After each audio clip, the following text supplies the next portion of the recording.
Yeah.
ke boye na se kopesa na bomoi amatine koloso afuti nyongo na nga hakitie bamawe amatina ni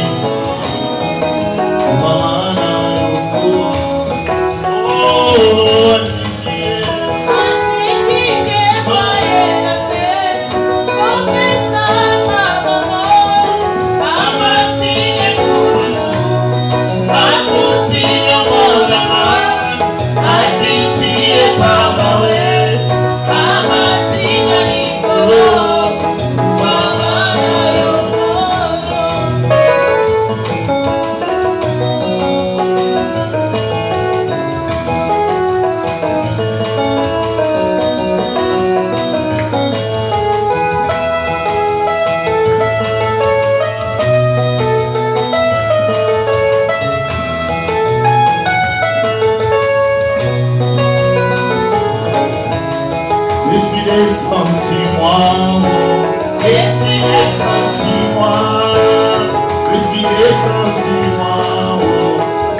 yoko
Yosukola motema Bonani. Merci Jésus.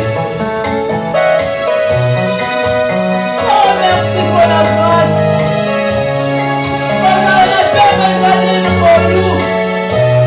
Pendant la tombe, les années pour nous, Jésus.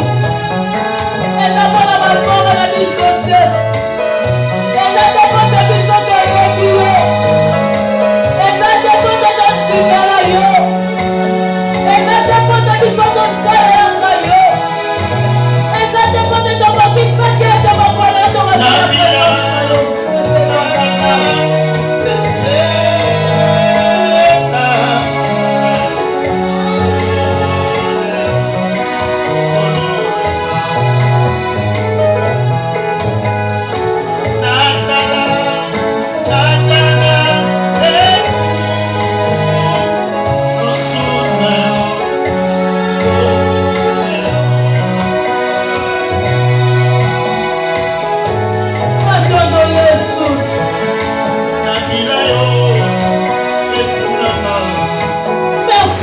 Merci.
merci. Adonai, merci. Le maître de toutes les choses, merci. Et va délivrer sous quand il est son péché, merci. Mon commis va la monter au péché, merci Jésus.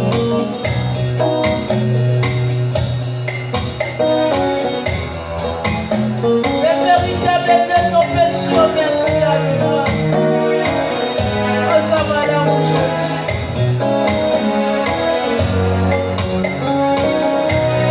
Ça va niveau élevé.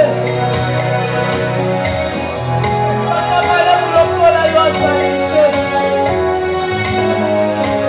On va dire, malheur, le col à yon salite, Jésus.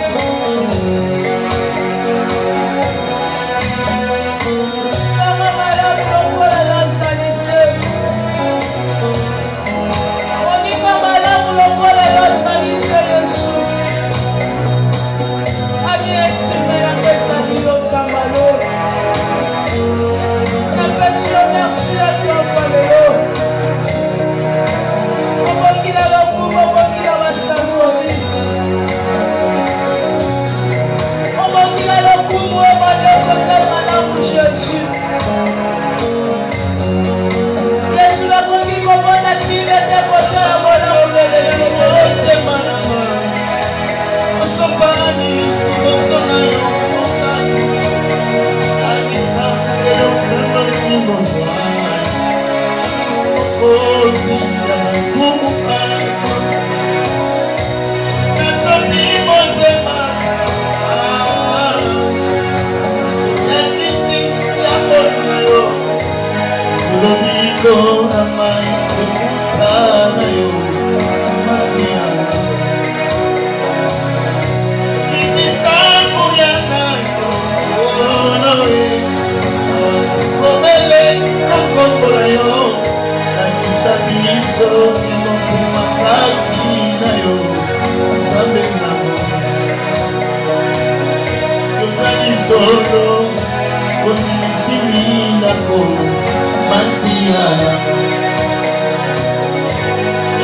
Solo, konti, isimindako, masia. Yozali solo, konti, isimindako, ya masia. Sila, ila, yese moya basantu baso, masia. Ayode, nazwiki nyamuda, zambe tatananga, masia. Solo, continue sini ndako, masia lama. Totali solo, continue sini ndako ya masia.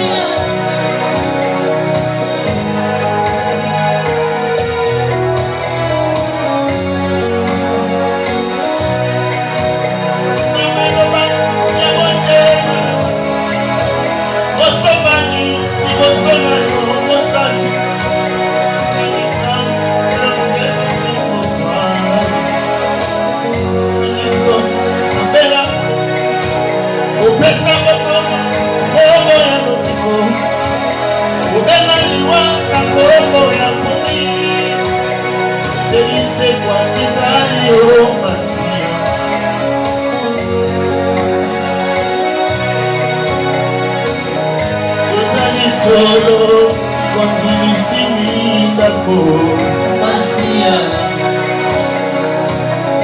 Yozali solo, continue sini ndako, masia.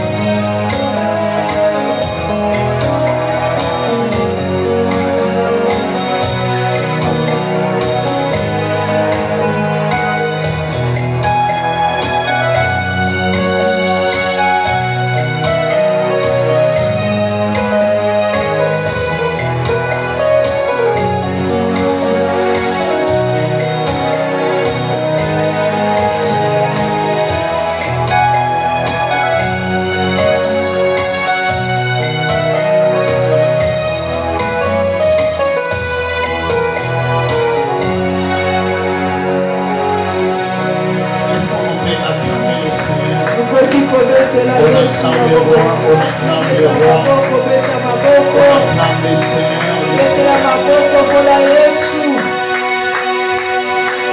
Acclamons les rois, acclamons les rois. Amen. Est-ce qu'on peut acclamer plus fort encore le Seigneur ici? Alléluia. David a dit, je suis dans la joie quand on me dit, allons dans la maison de l'Éternel. Amen. Nous ne sommes pas dans un bar ou dans une boîte d'hôtel, mais nous sommes dans la maison de l'Éternel. Alléluia. Sans plus tarder, nous allons passer au moment le plus important. Mais avant tout cela, nous allons d'abord offrir à Dieu nos offrandes d'action de grâce. Tiens ton offrande d'action de grâce. Et nous allons offrir à Dieu ces martyrs. Alléluia. Seigneur, nous te rendons grâce admirable 3 fois saint pour ces dimanches merveilleux que tu nous as accordés. Que la gloire te revienne, toi le seul et l'unique, le vrai et le véritable. Tu restes incontestable dans nos cœurs et que la gloire te revienne au nom de Jésus-Christ. Amen. Je bénis ces paniers, Père, je bénis la source de provenance au nom de Jésus. Amen. Passons rapidement avec nos offrandes d'action de grâce et nous allons offrir à Dieu rapidement.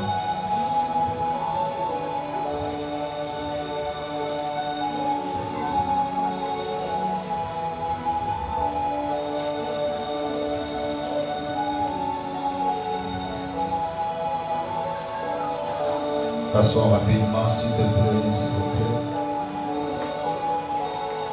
Merci. Nous allons passer rapidement dans les Écritures. Seigneur, je bénis ces paniers. Que tout le monde a mis l'offrande à ces paniers, qu'ils soient récompensés au nom de Jésus. Au nom de Jésus-Christ de Nazareth. Amen. Prenons la parole du Seigneur. Jérémie 18, verset 1er et jusqu'à 6. Jérémie 18. Je lis la parole du Seigneur. Je lis la parole du Seigneur.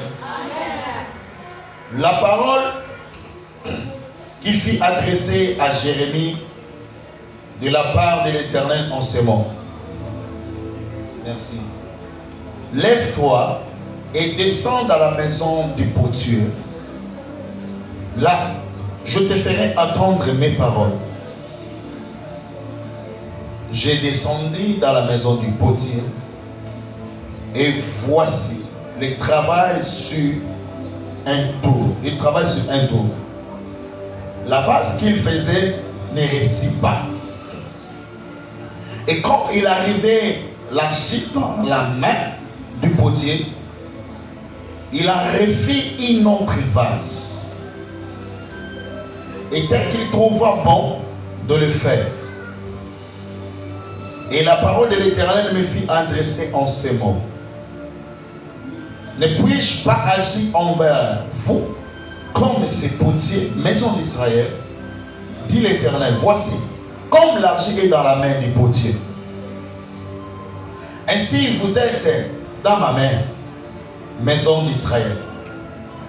Soudain, je parle sur une nation, sur un royaume, d'arracher et abattre et de détruire. Mais si cette nation sur laquelle j'ai parlé revient de sa méchanceté, ne me pense du mal. J'avais pensé le faire, soudainement je parle ici une nation, verset 10. Mais si cette nation se fait ce qui est mal à mes yeux et n'écoute pas ma voix, je me réponds du bien que j'avais eu à l'intérieur, à l'intention de lui faire. Parle maintenant aux hommes de Juda et aux habitants de Jérusalem, dis ainsi par l'Éternel. Voici, Je prépare contre vous un malheur. Je médite un projet contre vous. Revenez chacune à votre mauvaise voie. Réformez vos voies. Mais dit, c'est en vain car nous suivons nos pensées, nous agissons selon chacune, selon pense les penchants de notre mauvais cœur. C'est pourquoi ainsi parle l'Éternel. J'ai interrogé la nation qui n'a jamais entendu pareille chose. La Vierge d'Israël a commis d'horribles excès. Parole du Seigneur. On acclame très fort. Est-ce que tu peux m'aider Est-ce que tu peux m'aider à acclamer le roi? Est-ce que tu peux m'aider à pousser même des cris de joie pour la gloire de Dieu? Merci, que la gloire soit rendue à l'ombre. Que Dieu soit glorifié à jamais. Lui qui nous a donné la souffle de vie. Lui qui nous a accordé cette opportunité de se retrouver parmi les vivants. Bien, c'est une grâce. Laisse-moi vous parler. Bien que tu n'as pas encore acheté une parcelle, bien que tu n'as pas encore allé en Europe, bien que tu n'as pas encore acheté de belles voitures, mais sache-le très bien, il y a un don que Dieu nous a offert. C'est la vie. Alléluia. Amen. Est-ce qu'on peut encore célébrer le Seigneur pour la vie qu'il nous a accordée? Alléluia. Amen. Hier j'étais à la montagne. Depuis le vendredi même. Mais il y avait un pasteur. Et lui-même a décidé de se prendre. De se suicider. Alléluia. Amen. Et il a décidé de se suicider à la montagne. Alors je me posais la question, quelle que soit la souffrance, mais si néanmoins le Seigneur nous donne la vie, espérons que si aujourd'hui ça ne marche pas, demain ça va aller. Alléluia. Alléluia. Amen. Même si aujourd'hui nous ne trouvons pas des choses qu'on désire, mais nous savons que Dieu nous a donné la souffle de vie. Et c'est une opportunité d'être parmi les vivants. Est-ce qu'un vivant peut glorifier et célébrer en poussant des cris de joie?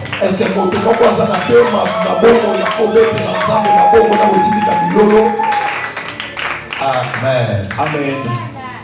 Dans la main du potier, c'est une thématique que nous allons partager ce matin. Parce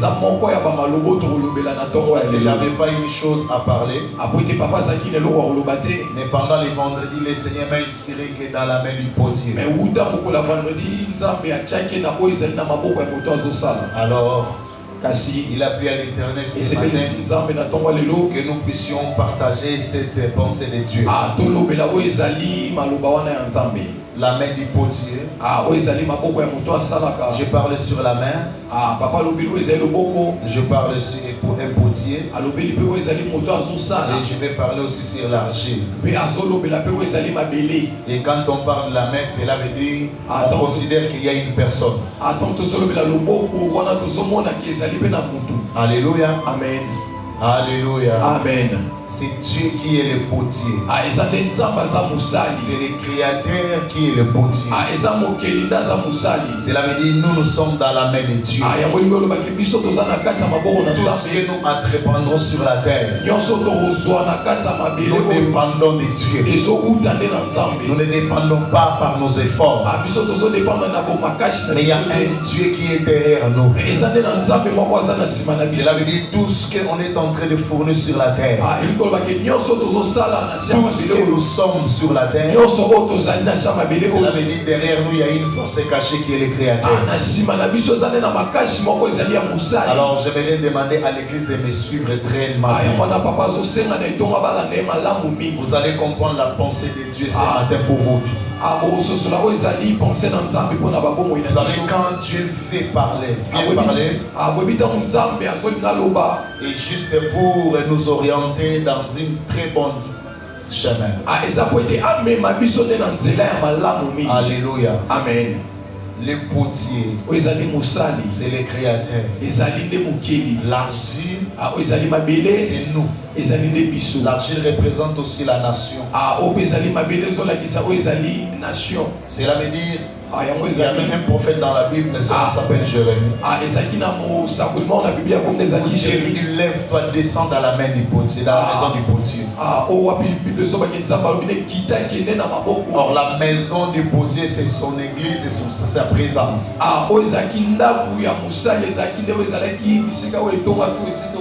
Et la Bible dit le potier travaillait par un tour. Bien qu'on lui a envoyé dans la maison du potier, il attendait son tour. Je ferai attendre mes paroles là-bas. Cela veut dire dans la maison du potier, c'est là où tu attendras la parole du Seigneur. Comment ça fait-il? Un potier, lui qui travaille sur le main, mais Dieu parle à son prophète, je ferai t'entendre mes paroles là-bas. J'aimerais dire à l'église, Dieu ne parle pas seulement dans la bouche. Dieu parle dans toutes les portions qu'il peut parler à une personne. Dieu parle aussi par la main. Est-ce que je parle à quelqu'un? En vérité, quand on parle de la parole doit faire entendre la voix. Or, la parole c'est aussi un langage. Je ferai t'entendre mes paroles. La parole n'est pas seulement authentifiée sur les sons. Dieu peut nous parler par un langage. Dieu est en train de parler, mais tu n'entends pas, mais tu comprends que Dieu parle. Cela veut dire on n'écoute pas la parole de Dieu non seulement par nos oreilles, mais on peut comprendre aussi la parole de Dieu par un langage. Quand tu ne comprends pas la parole de Dieu, cela veut dire que tu es en train de faire traverser ta vie inutilement.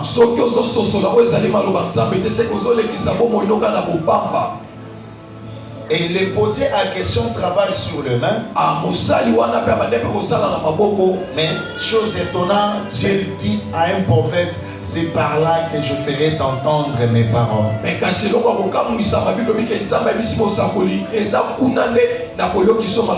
C'est qu'en vérité, la chose qui transforme la vie d'une personne, ce n'est pas les mains, mais c'est la parole.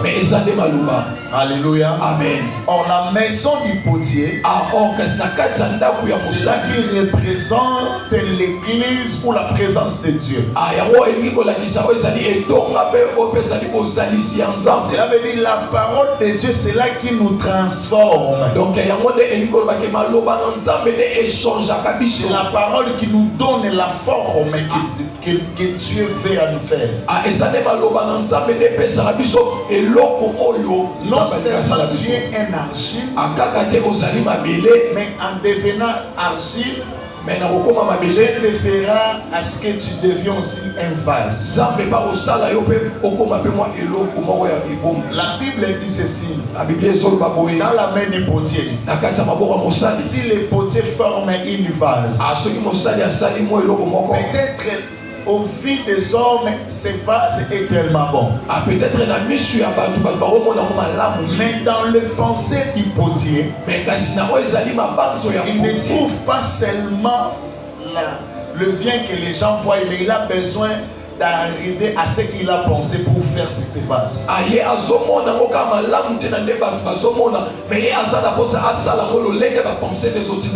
Et si vous regardez en descendant dans le verset, et toi-même, quand tu es dans la main du potier, tu peux dire, Seigneur, la forme que tu me donnes comme ça suffit. Or, la forme que toi tu es en train d'envier pour ta vie, ce n'est pas la forme que tu as besoin de te donner. La forme en question, les gens sont en train de t'envier. Ce n'est pas la forme que tu as besoin de te donner. Voilà pourquoi ça crée une très grande confusion dans la vie des gens. Mais comment ça fait-il on connaissait une personne dans telle forme? Mais comment ça fait-il le potier a détruit la forme en question? Oh,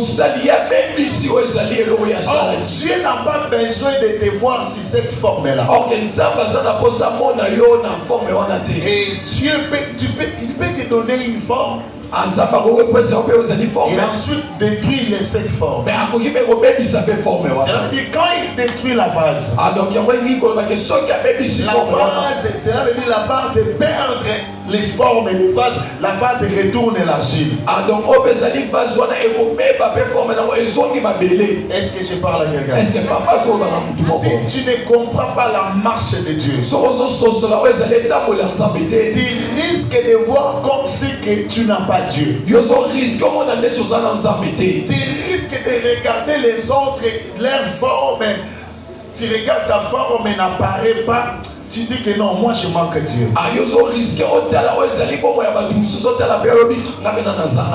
Tandis que Dieu lui-même, il connaît la forme qu'il doit faire sur toi.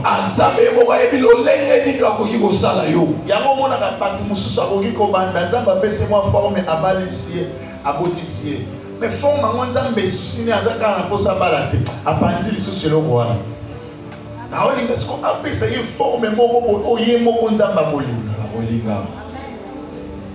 quand le potier détruit la chose qu'il a fait, et si vous allez remarquer dans la verset où la Bible dit l'argile n'a pas droit de parler. Oh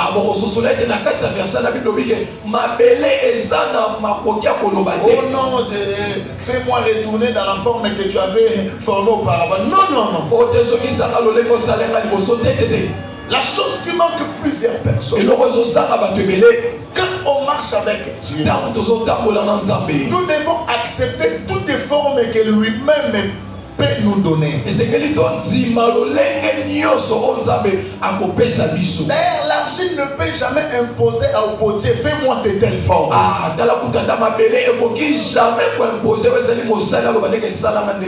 Tu vois comme tu es un homme là. Dieu t'a créé un homme, ce n'était pas par rapport à tes avis. Mais il t'a créé l'homme parce que lui-même il désirait que tu sois une femme. Et lui-même aussi connaît la source ou la fin de ta vie. Vous savez, nous maîtrisons la date de nos anniversaires. Mais nous ne maîtrisons pas la date de notre mort. Parce que la date de notre mort, c'est entre la main du potier. C'est le potier qui connaît les jours que tu seras décédé. Le potier, c'est lui qui connaît les jours que tu mourras, ma soeur. Alors tu n'as pas besoin de lui dire Seigneur, non, non, non. C'est lui qui détient toutes les fils humains dans ses mains. Alors j'aimerais parler à une personne ce matin. Tu as l'intérêt de se laisser entre la main du potier. Il te donne la forme qu'il lui-même il veut. Parce que si tu veux imposer toi argile, tu veux imposer un potier la forme, tu vas souffrir.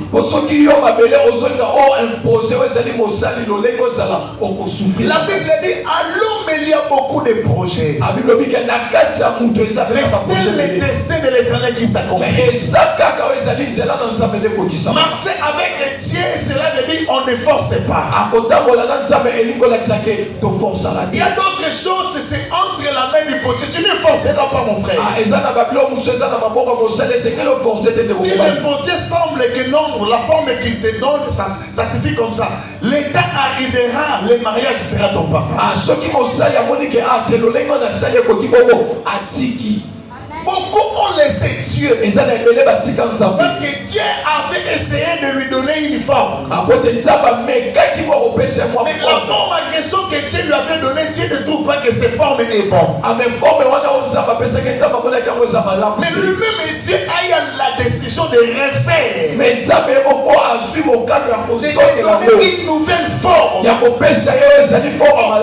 temps de les refaire là, c'est le temps où beaucoup les hommes n'arrivent pas à supporter ce temps-là. Quand Dieu refait la forme qu'il devait te donner,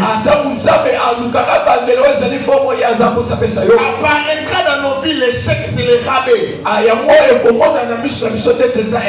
Ceux qui s'embattent qu'on a formé à 500 francs. À mon uniforme, moi, les ai motés. Ce qui a dit que ça la rabais, cela veut dire en quitte aux qui à zéro.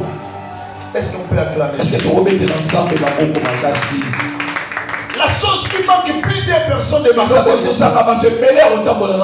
les jours où le potier décidera de donner la forme finale, c'est ce jour-là où maintenant on doit aller t'exposer. Et la forme ne changera pas. Cela veut dire dans la vie. Je parlais à un prophète demain. Vous savez, la vie, nous n'avons pas le droit de critiquer les hommes. Vous savez, marcher avec Dieu, j'ai compris une chose. Que même les hommes de Dieu qu'on voit qu'ils sont d'abord dans une dimension de la petitesse là. Ce n'est pas une dimension de la petitesse. Mais c'est la dimension de l'école avec Dieu. Est-ce que je me fais comprendre? C'est à partir d'hier que j'ai compris que moi je ne peux jamais critiquer un homme de Dieu.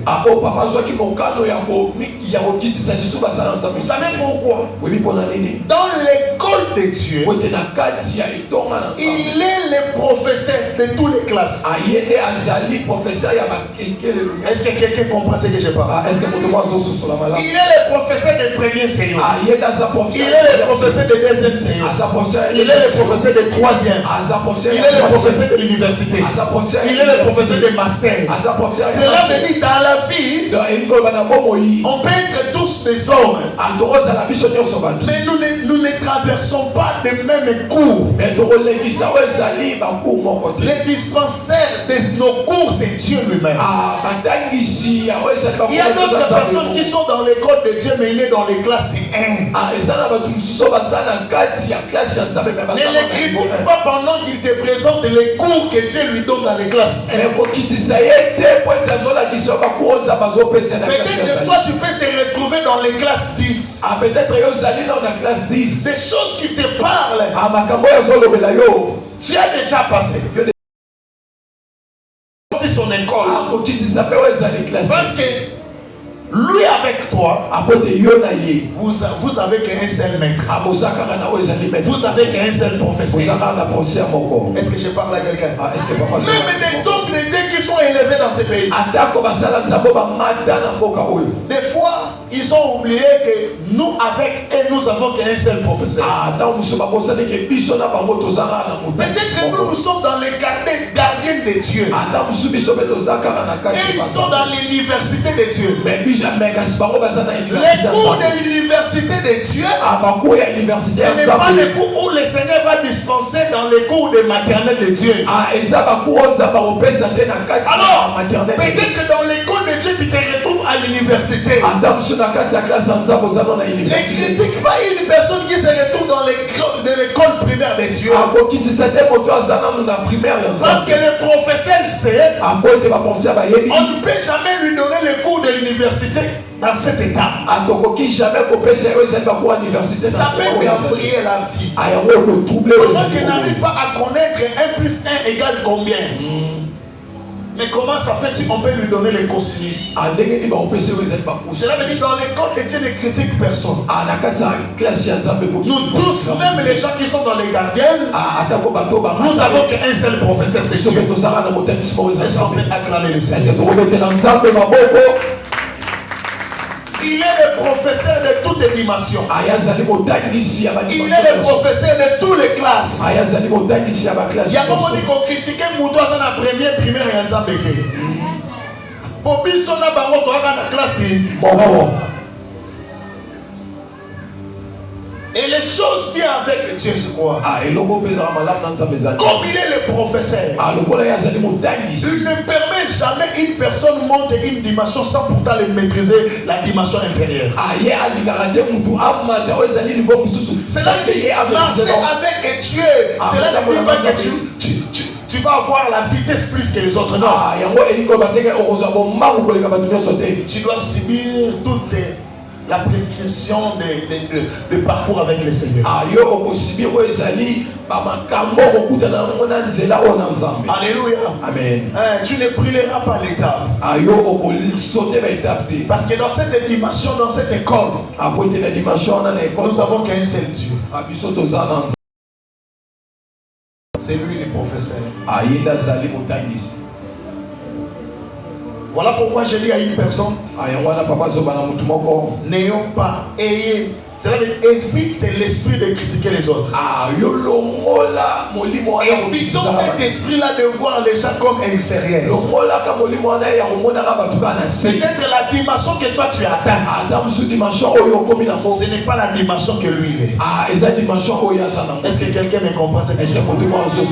Inutile de critiquer. Inutile de voir comment on a mon papa. Yaya mukolo rokola nzamba kopeso leso abatu bakola. Amen.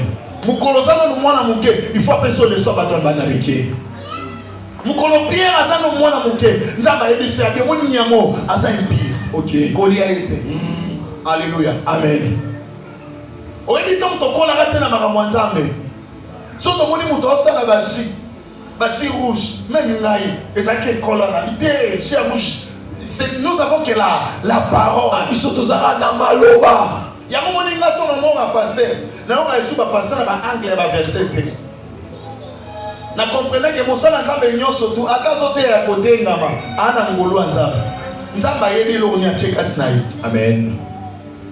Peut-être à l'école, il y a des cas. Il y a un moment où il y a des Est-ce que je parle à quelqu'un? Est-ce que on peut acclamer les Seigneur?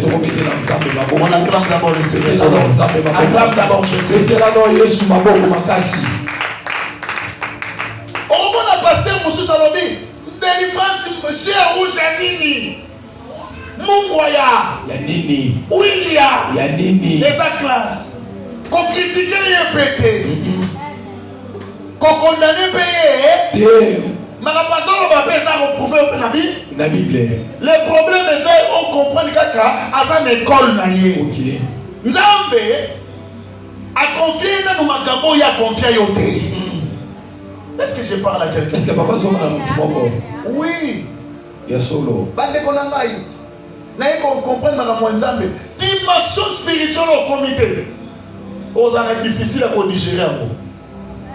Il y a un moment na makambo nzambe na vie chrétienne eloko yo yebite ko critiquer. Amen. Eloko yo zo maîtriser te ko loba te ke za satana. Amen. Parce que dans la Bible ba tu peux nzamba bikisa ba na makasa bazali le roi Ézéchias nzamba pesa 15 ans est-ce que lui que nzamba bikisa ke na ba makasa. Amen. Tu es avec moi? Est-ce qu'on peut acclamer d'abord le Seigneur? Il y a d'autres les dimensions spirituelles, on ne critique pas. et ça n'a pas été il y a mon dit, c'est le temps où le peuple de Dieu doit marcher avec le discernement de l'esprit. Tu risques de critiquer Dieu parce que la forme dont le Seigneur a eu, ce n'est pas la forme qui te présente devant toi. Amen. Alléluia. Amen. Dans le monde spirituel, soit forme au Satan a eu lieu, n'est-ce pas? Amen. Alléluia. Amen. Mais si on m'a dit sur la classe, nous sommes dans le bas, tu n'as rien à forme. Dieu est là, mais au nom de l'Éternel. Au moins, la dimension des Kabouan. Parce qu'ils sont dans une dimension à David, avec une dispensation de Moïse. Est-ce que vous avez comme un azolo? Amen. Est-ce que vous avez comme un azolo? Amen. David a vécu la dispensation Moussoussou. Moïse a vécu la dispensation de la loi. Bah, on vit la dispensation de mon côté. Il y a des gens qui ne peuvent pas le faire. On comprend que solution comprendre. Peut-être que Mouton Kangaro a fort passer un frère. Mais école Nzamba Memelier, et ça dans le Congo. Professeur Kaye. Sauf que Mouton Koyi, mon cher rouge, c'est la parole. Mais Mouton Soro est le témoin de Jésus. Avoir un rasso. Oui. Ah bah ça y est, on a ma belle. Ah ça y est, ça tient avec. Est-ce qu'il y a une question? Est-ce que avec les lions surtout pour Babika, il fallait qu'il y ait son rasso? Mouton soit habillé sur l'eau de silo. Mouton soit habillé kakabi, veut être guéri, soit guéri. C'est là me dit.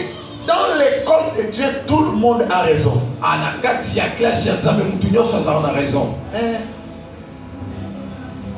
Voilà pourquoi moi j'ai interdit les gens.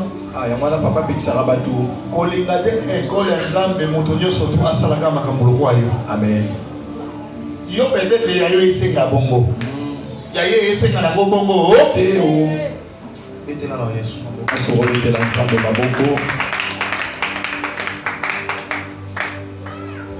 Descends dans la maison du potier.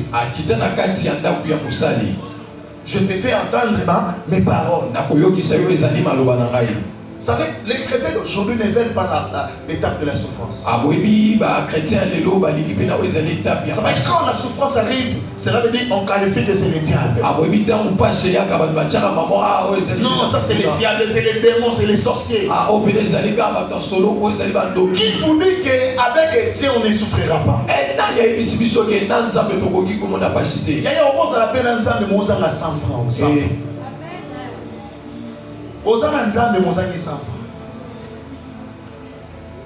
Est-ce que vous avez déjà synonyme à jamais.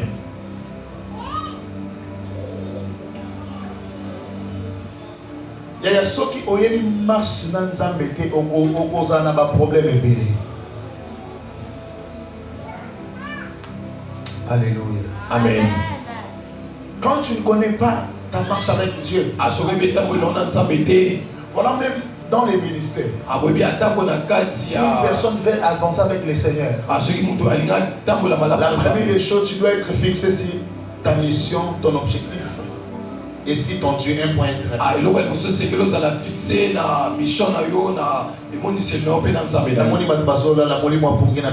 au nom de Jésus.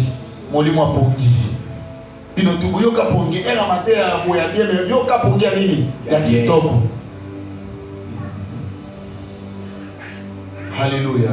Amen. Nous moni batu mingi ba comment on sala ba via copier ya coller asala lokola intel asala yaya bozal na même école na Nzambe te okoya kozwa devoir ya bana ya université ya Nzambe mais yo ozalo na deuxième primaire ya Nzambe ozoki boma. Est-ce que non le laboratoire? Amen. Même dans le ministère ba tebela ba so souffrir na makambo. Dans la dimension d'individualité, à mon avis, je vous dis là, vous comprenez l'église à mon avis. Le premier est au Sambeli à mettre au Kéi. On Zambé, il faut que c'est là qui n'a pas l'église là. Ce qu'on a dit, c'est qu'on est non, il y a dans Zambé, c'est un mystérieux. C'est un mystère. Dieu est un mystère. yango moni lobi nazo conseil mosala nzambe na bi kosala kama na makambo ya nzambe tokoki kosala na makambo te po basepela na biso eza mosu atosali bolamu kitomata osepela no te et c'est ça la vie yango moni na conseil ya bato kosala na makambo te po okalie mitema bato omoni chaîne na biso oyo ateraka na babalabala na wazaka na changa moi tout ça live azolela moi azoteraka na babalabala ça veut dire pour naye quand il critique les pasteurs dans la la vie pas pasteur mais ça me bon naye na otala ke eza âge omoni âge oyo makambo osala lobi ntango okende na dimension moko boye na classe mosusu makambo azosala yo eyokanda osani kobundisa ye omona kozwa mpongo offrande oyo opesa mpongo offrande opesa bango akende kote siko botuna nani bapayen na bato bayebi makambo ya nzambe te basani babeta de vrai pasteur asolo nde yedo oh ce n'est pas ça même soko olandeli na parole ya zoteya Bible lobi na Matthieu chapitre 6 le verset combien 6 sans osala même bolamu loboko à gauche à droite yeba et puis quand Bible offrande oh banel bakoli offrande yo soso mikumba ya bato ozopesi mama bato abanda commerce mokili ebetelo maboko po bayebi na bango makambo ya nzambe teo kutu bakomba sabili eza politique moko moye ya koyebisa bato ke biso nande na bien bango bama mabe ya wa pasteur babimi na chercher wa wabenga biso ba pasteur ba nini bambwa zamba ye ayebi ata mote ya te eza kaka pasteur bosenaka bible esi biso boya na Matthieu 24 bakoya et puis vous remarquez ba mercenaire ya satana pour ce temps de la fin ba ya reçu na ba message te kokobala kokobonga ba se kolelo te bango tout satana salini atini bango na message nini ya repentance siko pona nini bana na nzambe oyo baza na ignorance pona bango balingaki mutu nyonso to asolobela repentance c'est kaza vrai pasteur aza pasteur asolo tala bible ekosi na eloko te so komona Gilles soki Gilles molimo soki si vous regardez vous écoutez sa prédication lobi tovena na ngomba tibola pa mataka ngomba bango bakendaka bango vous savez que c'était l'esprit c'est l'incarnation juste pour balongola bana na nzambe posa kosambela cela veut dire yé nazana pona yé na Congo pasteur à solo azante kaye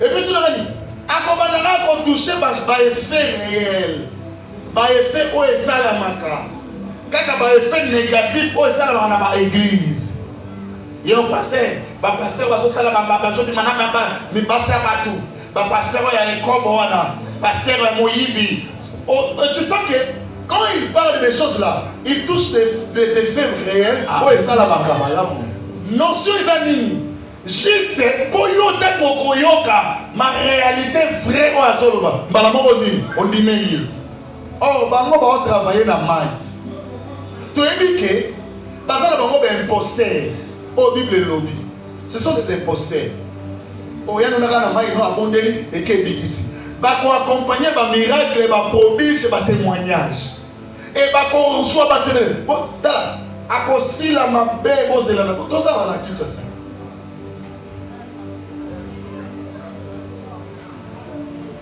parce que Bible nous va construire battre belé. Il y a une autre bala au combat te aïe nous kana repentance et puis repentance en mot cible les amis ba église na ba pasteur. Bota yo yoka yango moni na isa kinde comment on le mit na ngomba na est-ce que le jour ka témoin de Jéhovah soigné na musulman est-ce que le jour ka qui mangisa soigné na musulman ba sala côté est-ce que déjà au cas où l'église a voulu moi soit un témoin de Jéhovah? Jamais. En ça la côté. Mais au moment à ta religion et bimika lelo. Mutumo ni bengi nzambe. Tala cible numéro 1 na ye, ba église na ba passer. Les gens ne comprennent rien. Yo organise même le pasteur n'a vu son mukolo wana lobaka un pétage. Si on dit Satan, so yebi Satan na ba casquette na yete. Au cancer que Bible dit c'est déguisé quoi? Un ange télinien. Alors baba demi vérité. A ole kama na sen. Na biso ça la makiona. To ça la makiona, makiona ça la boye, et ça la boye. Si on tout la papa yeba o sekela na momba solo. Et puis, ma va payer sous pesa solo. Mais bon, tout le monde. Quand vous te dénoncez comme ça la Satan, il faut misala te dénoncer. Pas pour ton mot quand tu n'as sauté. Mais dès qu'ils osent dénoncer, ma camoa mais ma camoa osent dénoncer. Au ça la motive. L'église, vous devez comprendre. L'église, c'est que l'église de Dieu est mélangée. Nous devons retourner dans la main du potier. On a pas forme de souhaiter. Oyo kanisa kozana nzambe te mozana nzamba mobimba ata bozaki ya kolia loso me yaya salana nzambe ko beka nzambe te yaya tokoleka na ba moment ba persécution tokoleka na ba moment ya pasi yango la kiseke tozangi nzambe amen mwana moko loteli ba ndoto alors ndoto wana ezaki ndoto moko lienga fort na binzambe là zo lukono na zo bango makasi alors te na ndoto na bali mwasi mususu na ke bala mwasi mususu na église ya cité Bethel sikoyo na église ya cité Bethel amoni église ya cité Bethel mais angare ya likolo ezaki mais amoni mwasi na zo bala amona ki elongi te mais amoni forme ka kwa mama kale ya amoni elongi. Mais moi, na kati libala wana ngana onke bala na salle ya église wana batu bazati. Batu bazati. Parce que ngana ndenge na téléphone c'est alors chaya mbangu ozwa image. Mais amoni pasteur muto ali ngapa mona ya genre pasteur Moïse bi. Parce que pasteur aye pa koti amona siko moya mpa les ati. Asuki qui bon d'autres là mais ça moi il donne la personne on t'a volé mon derrière du coup l'interprétation na mati ngomba na kutaki na jeune fille moya muke ba benye so mosako la monikanga papa alors français est-ce qu'on peut parler avec toi là le voilà na mama molimu nga passer na bino attends ton autre ligne d'auto naza sensiblement na maraba spirituel la quitter na sana na matin aïe Dieu m'a parlé abandi ko lobela ngai ayo langa bi nzamba yebisi yebo nanga ba tu ko pesa nzamba apesi na message ayo de kaye ndoto lotelinga yo kasi ko maka mawalo na ndoto wana kasi ko na ndoto wana déjà na soki on a anglais ya mabe. Mais moi, on a jeune fille, alors français. Alors, détaillé notre temps, ma sœur, il y a un assemblée là, on a pas na ngayo, ba meno raoul, ba ne pas qu'on a ngolwanza. Moi, on a zolo, maman bangabi, moi on a nous ba makambozo. Alors oui, je vois que Dieu, il y a un rêve qu'on a fait pour toi. Alors dans cette rêve là, mais je t'avais vu, tu es en train de marier une autre femme. Mais Dieu me dit, ce n'est pas de la manière que tu es en train de penser. Non, c'est une dimension. Tu dois, c'est un renouvellement. Tu dois traverser une dimension avec Dieu. Et c'est global à Nzambe na ndenge mususu. Papa, na oka charme pour na zoto ngai prophète. Abi, Nzambe alobi, il faut les connecter moko, ozo les connecter moko aussi ko na Nzambe yo. Parce que l'image, atteint comme Moïse dit, l'image que la moni balatique pasteur moi Dieu va t'élever. Mais yo à vos élévations, il faut au moins cette dimension à Koba les années qu'on soit engagement moussous. Nanzam depuis deuxièmement. À son détail notre abi moni na moni mais na mariage yango batu bazate abi batu bazalate. Tu es en train de traverser un moment où plus mingi bazapemé na yote. Mais ça étape aux hommes de faire. Nous avons parlé de la bataille et Habite mon l'écolo des années ni à support. Cela veut dire dans ton ministère. Yo, pour au moins oh les abangar. Il y a interprétation à la dimension. Les abangar oh ils peuvent protéger partout. Les arabes appui. Abi moni yo, nous avons appui na yo côté le nom mututé kalikolo. Les arabes yo même aux awana. Oh mutalia oh ya sute tikaye. Yo dans la dimension pour ma dimension sous n'entame. Tu dois vivre une expérience. Eux, ils ont 5 ans à moi pour y avoir tout.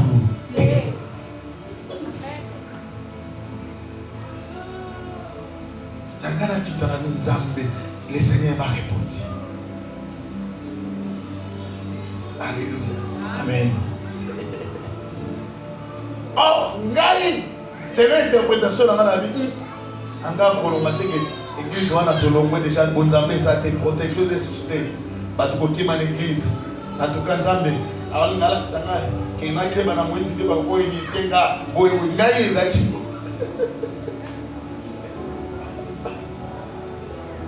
Et nous devons dans moi la bouquet habiter avec comme tout ça matin.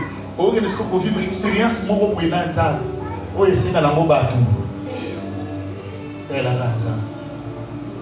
Alléluia. Dans la main du potier, c'est quoi? Si toi-même endurer une étape dans ta vie, tout le monde peut te fouiller. Parce que la forme que tu prends actuellement, ça ne donne pas l'expression normale pour elle.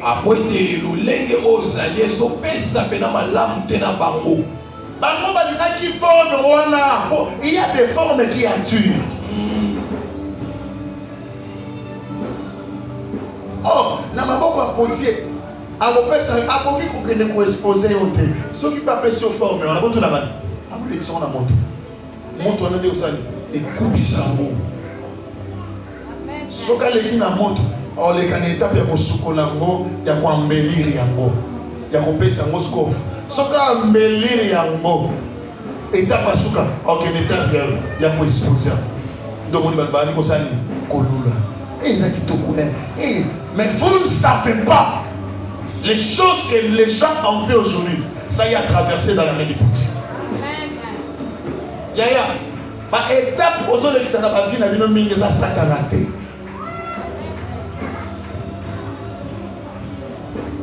Ce témoignage dans le mix ça va tourner une seule qui qu'on a dit. Il y a un moment où Christ a dit tata son moyen, tu peux enlever cette coupe. Mais dans le béni, que ta volonté soit faite. Tu es dans la main des potiers. Comment est la chose en course nana? Yo, comment est la côte bima na maboko a potier te? Orobima bambeli yote. Orobima na moto te beaucoup te. Il y a un moment où ba phase musu c'est dans un mot fragile parce que les gars qui sont moto te. Donc on ils avaient attend pour la mission de l'élévation des jours. Amen. On a considéré c'est comme on va quitter avant. Mais tu es barré le mot. Élie a comme un liboso na porte à Gisèle liboso à Cab. C'est comme on va quitter. C'est comme un mot. Bateau va boire qui sont c'est comme un mot. Mais il y aura un émissaire. Dans la main du potier, ça va empêcher de vitesse na rapidité. Amen. On attend en perdre de il y a un moment où ça va tout on a bien considéré. On a beaucoup à potier. Si capé se forme. Et puis forme. Quand on appelle ça forme, ils n'en passent pas bataille. Il y a qu'au final, il y a qu'au talisé, il y a qu'au fiable pour nous demander comment on va.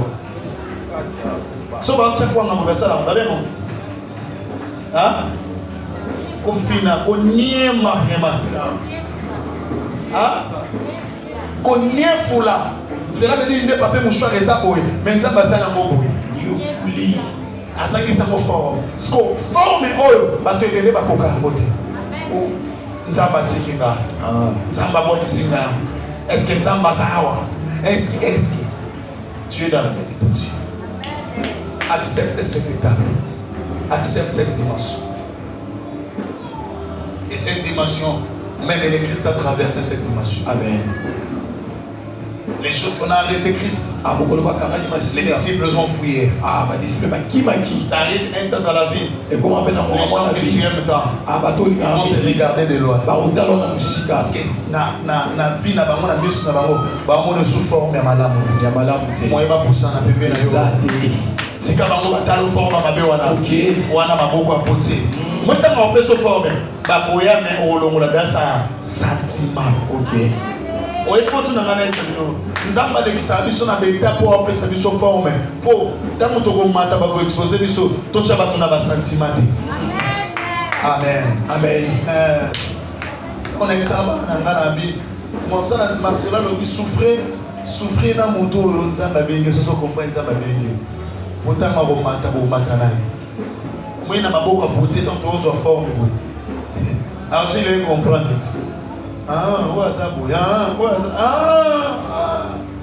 Yango moni ndenge betatu nzamba zolekisa yo nayebi kokozala restaurer nzambe to nzamba otombolo makasi koleka ya liboso. Amen. Parce que gloire ya seconde maison est un grand koleka ya liboso. Amen. Et là on a enseigné yo kosalela sentiment. Amen.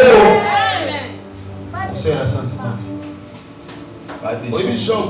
Quand Job était restauré, attends, Job a zonga qui encore. Est-ce que ma camarade lui a mis sur la bakima de bayaka? Bayaka. Otika ba vanti. Étape to ke nanza meze étape. Oh frère moi ami, muto comment on va kalia na ba. Na ba. Bon temps to souffrir na ba. O sala na moto. Te. Sikota me comme tanga bolio ko milia na ba tu. Ko sa ba vanti. Jamais. Lia na ba to bo souffrir na ba. Amen. Est-ce que vous avez dit bien? Amen. Ko sa la sentiment te. Yo ne mutu te okufela bato. Te. Mutu akufela bato eza Yesu. Amen ezali. Amen. Mutu akufela bato eza nani? Yesu. Sunga na musika. Mais ko petindika bato musu pembeni te. Dans le monde étape ole kisayo. Eza étape au comprendre ko de fois ça na nga. OK. Est-ce que mutu nzamba olo belaza? Amen. Ah ozangi mbongo na ye. Asante. Osi kotanga ozwande o ya na biso afandi. Sunga bango na musika benga na telefone atiki mbongo na pentel kende kozwa nzamba wamona ke osungi me na musika ona biso ezaka bato musu na biso nzamba tombolo lelo ozalaka pembeni ote. OK. Soki baya pembeni ba luka shit. Est-ce que nako sunga te na bi osunga esunga bango na musika osala ba vatite. Ah ok, ba mutu azate. Azate. Na yo chopwa. Azate. Na yo futelo ndako. Azate. Na ni vraiment yo conseiller. Azate. O sikota ko bonga. Nde ba yo ndeko na biso. Sikota ndeko na bango te. Ah. Delikamu. Sikota ndeko na bango te. Na sa ndeko na bango. Tika ba seko tu es dans la main du potier. Wana maboko potier. Amen. I be form on ma place. Amen. Lobi ba ba beta tol. Lobi ba ba olobela. Amen. Il y a une élévation. Na muto ayebi to ko fondelo l'histoire. Oyebi ete to fanda na bango. Na yebi vie mo bandolo bango ba beta bale na no Shabani Nonda. Ah, Shabani Nonda kutakoli na Burundi so Uganda kuna. Obeta ne bale mu koloni nini? Élévation na gloire. Ba ko formelo li solo. Na mona muto atambolo ngai ko mona ngai muto interpreta film nigériana. Des autres à Mirador. Ah? So ya lenza. Na mona mutu mona zando azuka komonga alenza interpreta film olati komona ye po ani ayoka anda batala katala ba kangi o ngande alenza na interpreta ka ba film Nigeria chomo alenza ya ko bayo kanga yo tamona komona na ya na gloire ba ko copier komona yo ko sala ba bantite biso to mona na réseaux sociaux na ko ina ma vidéo na Facebook maman mo ba parti Australie. Elle a mis le message, elle m'a convaincre. Elle va dire $100. Elle dit $100, vous n'avez pas chaîne. Mais tout chaque on a commentaire les gars belé. Ngana ki parti. Si ba bosse un numéro, ngana occupé. Na moni mutu mo ba parti à Bénin, a chen numéro ne. Maman on a signé bon. €100. Non mais on demande, alors papa, tu as fait ici. Atili na bima ngana na komoti. Bon kasi na tsengi numéro na commentaire na bima tana na profil na ngai. Bongo sene. Eki. So na Facebook ba oyiba biso. Yeba mo na gloire. Mutu o mo na ba service ati musu sebele. Ba ebele. Il y a un moment où moi, on a référence à elle. Dans le bas dans la main du portier. Ah, dans la main du portier. Non, c'est que là, pas Gaulois. Ce qui m'a fait, bazar la tâche, mon micro, mon baron, ma connaissance. Et bébé, et bonga. Toi, Nanzambe. Et bébé, bonga. Miso Nanzambe? Nanzambe. Ah, t'as bien gagné là. Et bébé, et bonga. Vamos sur le code 16, miso toi dans le code 1. Nanzambe liboso. Et bébé, et bonga. Go bang. Bah, miso Nanzambe kufi. Ocha souci. Nzamba tikio. Ozangi nzala, ozanzala. Mais ozanzala nzamba mobimba. Wana nzamba nyongote. Ni nzamba kodefa. Sois courage. Tu es dans la main du portier. À refaire kaka. Abandonner ka défi. Omonifi, na nzambe tokoma na tamo to mantia pakisani. Kitisi. Ko kitisa les autres pour salo mabe ma on ngape so forme mususu. Ya momonika ndoloti namba on na skoto to bala ye na ndenge mususu. Dimension mususu bato baza la base à la tête. Et ça dimension passe. Mais dimension sont de l'écran on est dimension 3. OK. Et bébé et bonga. Code 1. Biso banata. Amen. Bon zibila nza de gars pour les sebo. Donc pour les meilleurs. Moi si mon micro là pour finir un jour à mariage là. Otali moi. Na Nathalie. Pour la mariage. Et bébé bon toi Nanzambe. Papa na mona et bébé bon Nanzambe liboso. Et puis tu n'as rien dit et l'autre côté consulter quoi Nanzambe. Amen. Contrôler ta marche, ne sauf sentir que autant mon aboba Nanzambe problème était. Ce qui souffrance c'est matamakas comprendre que makamangwe. Et comme bébé. Bon tu n'as rien dit. Il y a mon on peut savoir tout secret. Au moins des souffrances c'est que makasi boy. Ba mama quitter makasi boy. On a trop erreur. C'est toi mon nom. Amen. Au moins la opportunité ça quand il voya. Et puis on proposer sur la campus. Mais on a trois roti Nzambe. Amen. Nous sommes na teka ko ba mibala baba on mari on propose ba peso ba roti kate. Au moins ba étape ya ba étape ce qu'on Nzambe o lukelo mo bala vino ko bala. OK. Ba promotion salité on a tikango. Mais c'est toi mon bien. Amen. Il y a la place de Dieu derrière Joseph. Quand on est à Vandi Bonne, moi, il y a Pharaon et couche avec. Il y a des étapes pour quoi il est côté. Amen. Amen. Est-ce que nous avons la montre? Amen. Étape de l'excellence, mais étape pour quoi il est côté. Vous avez dit la vérité. Amen. Là, soit quoi il est côté, nous avons disqualifié. Donc on a débattu à Argile, va penser en mot, va ça la forme de mon suspect, ça va bosser dans une Argile Sous Keba. Dieu nous avertit l'église. C'est le temps. Nous devons craindre Dieu. Et ça, on va se faire pas Nzambe. Pas Nzambe pour les canaux, pas Nzambe. OK. Attends, la femme va traîner pour l'ouvre ou le tali vraiment. On va l'ouki. Nalika. Est-ce que nous avons la montagne? Amen. Attends, bien quand on est l'équipe, à la question, mais c'est Franklin, on a boyé. Obi Tokeni. Obi non, tu as dit, on va te destiner dans $100. Mais destiner ça va 10 milliards. Amen. Quelle est la proposition Satana? On va te dire, amen. Je suis prophète. Je dois proposer ma bilan à salité. Jamais. Pas quand Nzambe si comme une étape. OK. On nous a gloire. Yango si votre bonne étape. Yango yo. Vous dites que gloire est. Dieu sa foi c'est non gloire est. Gloire est. C'est gloire est. Gloire est. Parce que son ana vraiment rendez-vous le rang de suite pas qu'à sommer la iPhone. Attends ma proposition iPhone 17 côté caté. Pour se l'été. Amen les amis. Amen. Tout le monde attend gloire. Na prière de 22 heures si tombe na mangeni. Malilo wana na bizambe na ngala kokufa braga baba. So yo prier makasi côté pe makambo ekoma makasi. To tika te ebega ebonga kodi Nzambe liboso. Nzambe liboso. Tango tingama na nzambe mema kamkonesa nini. Ezoka Yoka na eso. Kwa trier itapozo le kana Satan na kile. Satan na zawa te. Toi na nzambe. solo. Pona ibisto. Pocha ko peso forma mbangu mama na posa peso forma mbangu ta peso forma poser. Ya monita nzamba otombola o joindre na tranquillité. Ça là déjà l'exercice aux la patron de moi na c'est. C'est ça. Amen exact. Amen. Oui, mais ma bébé c'est le gars patron de. Ah oui, ça va aller. Il y a quoi là François là déjà. Et bon, et pas déjà. Amen. Non, là la pour Amen. Oh, il y a ma gloire. Amen. Nous avons consommé ça dans la consommation pour ça moi ça fera. Jamais.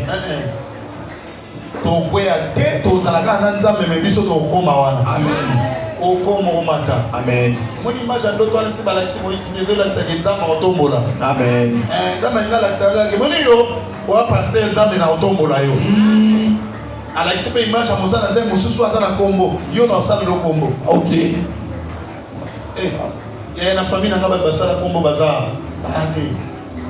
Oye kolo nanga biso bato banani bangando yo do mona star mongando Asante. tozala na star moko bobota la star ya famille na biso mongando chanta ici okitokite baninga bana ba star ta la famille be konda biso chanta ici. nzambe jamais bashe wana so to yeba baluba ba référence ta lebele to yeba ba kongo ba référence école na référence azate ko c'est na ba je nzamba linga tshaka tête d'affiche nga pena représenter école na ngai so baloba nani parce que c'est na sa mo kombo parce que atom sa ka muteke bon léon peut mutombo sa ka molo Muluba. facile ba ka molo Muluba. so ba yeba bangando bato ni basa mungano azate boni ba shemu Exact. ba moni mo pasa ba yeba ni makasi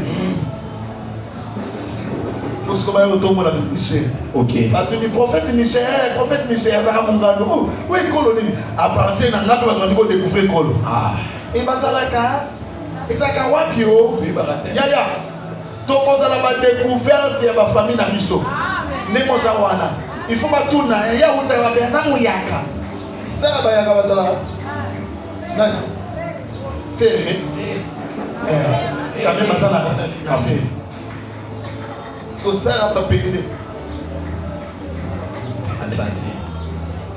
Asante. esekele mo pende mo lukata nzambe konza matongo Atombola bo sala ba soko Asante. yaya osala ba venti tozoli lutter contre ba principauté mo baka mo epele tele matongo c'est ma famille de nos stars là Yomoko. Frère, avec la famille, on star. Star, qui signifie, et en anglais, en français, là, ça va étoile. So, la star. Star, et ça va anglais.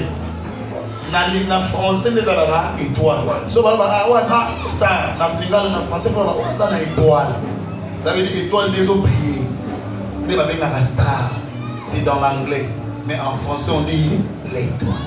Yo supposa étoile la famille non paix. Yo la c'est la baluba. Baluba bana ba étoile belé. Tali bo moisi bien muluba ba ikana ba muluba.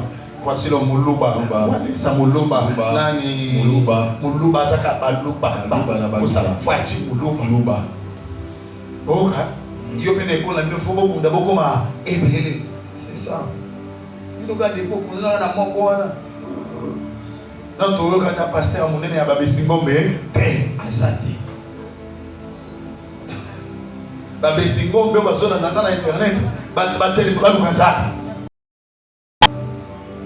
Alléluia. Amen. Oui, quand tu dis que Zamuluba. Abarika genao wa kwetu. Napenda kubaga wa kwetu. Luamba bishmamu. Tatu wetu ayoa. Bishimba.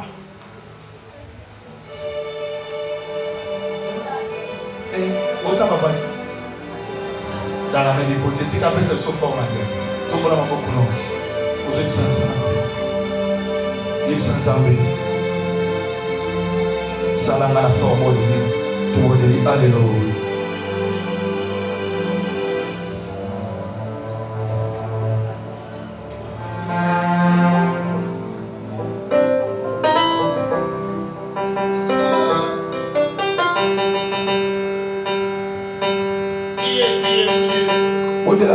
Ensemble, ça nous forme à malade, nous sommes les pas ensemble. Nous sommes ensemble, ensemble, la Seigneur, ça la forme à malade. On est là, nous sommes ensemble, ça nous forme à malade, nous sommes ensemble, et oui, la Seigneur, ça la malade. Ça la forme, et oui, ça la malade, nous sommes là. Seigneur, on a dit comme il dit, quand on a beaucoup de yo, afin que ça la forme à malade, parce que notre monde, on est là, nous sommes ensemble. Ya unanzili komitika na maboko na yo Nzambe avec que ça la mabo eza forme ya malamu Nzambe okote lolo bana Nzambe asalo eza forme ya malamu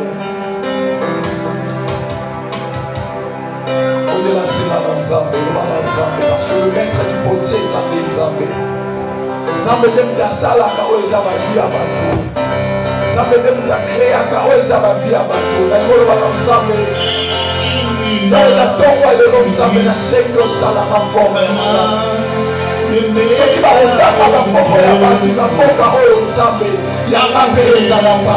Dans le moment de l'homme, Nzambe, que s'il y aura des gens, dans Katia Kokolo, on va monter à la Kokolo, la Maman, il y a l'eau Sala, il y a pas de Sala. Aux hommes Nzambe, il y a pas de Sala, Nzambe Lola. On est là, Nzambe, Nzambe, Kokolo, il y a pas de Sala, créé Nzambe. Salama forme ya malamu Nzambe yawe salama forme ya malamu Nzambe soko ozala na bato Nzambe bakotapama na mboka oyo Nzambe yawe nga mpe nazala na kati Yesu nga mpe nazala na kati Nzambe soko ozala na bato Nzambe oyo bakozala bateka fishi ya mboka oyo Nzambe okona nga mpe ezala Nzambe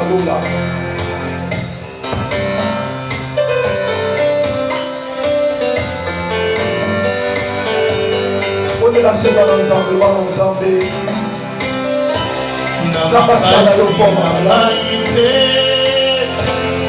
Nakuya nakaite o. Na bolingo na yo Nzambe. Nzambe la musique na bonyo sekoki. Yo sala la forme malamu Nzambe na makasi na. Yo sala la forme malamu Nzambe. Nakuya nakaite o. Nzambe. Natoma lelo Nzambe neko bizongisa na neko bizongisa na maboko na makasi na ngai te nakuya na ngai te o na bolingo na yo Nzambe nyonso ekoki bisengo ya mokili ekotikala kamende moto Partout dans les montagnes, la musique.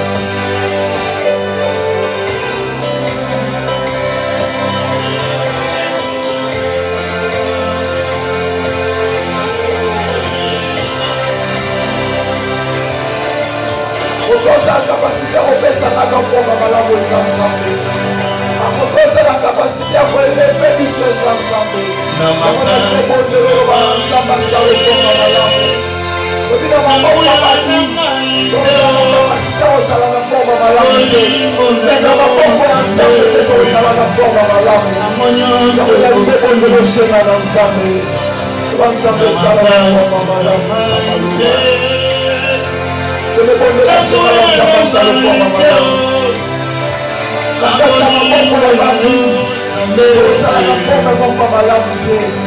Na maboko Nzambe nde toza forma malamu namona liboko ndololobaka Nzambe Nzambe apesaka bato forme ya malamu Nzambe apesaka bato forme oyo mokili ekobebisa te bato mokili bakopesanga naye forme mais après te forme wana ekobeba mais soki Nzambe apesinga naye forme wana ekozala pour éternité na liboleba na Nzambe yawe epesaka forme malamu Yahweh pesa na forma malamu, Yahweh pesa na forma malamu, Yahweh pesa na forma malamu Nzambalola, Yahweh pesa na forma malamu.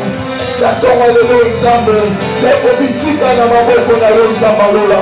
Est-ce que ça na bakoma kobitika na maboko ya Nzambe na tonga lelo? Est-ce que ça na bakoma kobitika na maboko ya Nzambe na tonga lelo? Afin que Nzambe apesa bango forma malamu.